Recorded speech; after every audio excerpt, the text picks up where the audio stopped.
নমস্কার, আমি বিশ্ব স্যার বলছি। আমার চ্যানেলে তোমাদের সকলকে স্বাগত। দেখো, আজ আমি অষ্টম শ্রেণীর বীজগাণিতিক সূত্রাবলীগুলো আলোচনা করছি। a plus B whole cube সমান a cube plus 3a² b plus 3ab² plus b cube, অথবা a cube plus b cube plus 3ab into a plus b।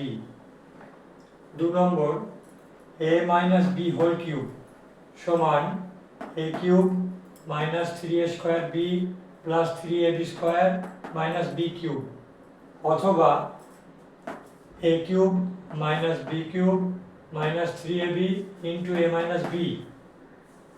3 number সূত্র, a cube plus b cube সমান a plus b into a square minus ab plus b square, অথবা a plus B whole cube minus 3ab into a plus B. 4 number সূত্র, a cube minus B cube সমান a minus B into a square plus ab plus b square, অথবা a minus B whole cube plus 3ab into a minus B.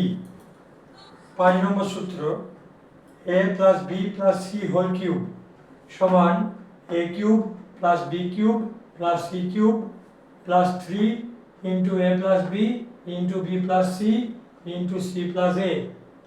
এইভাবে তোমরা প্রতিদিন কম করে 10 বার করে উচ্চারণ করে রিডিং পড়বে এবং 3 বার করে লেখা অভ্যাস করবে। 7 দিন এইভাবে করলে তোমাদের সূত্রগুলো সব মুখস্থ হয়ে যাবে। যদি আমার ভিডিওটি ভালো লাগে, লাইক, শেয়ার এবং কমেন্ট করবে। আর যারা এখনও আমার চ্যানেলটি সাবস্ক্রাইব করনি তারা অবশ্যই সাবস্ক্রাইব করবে এবং পাশে বেল আইকন টিপে অল নোটিফিকেশন করে দেবে।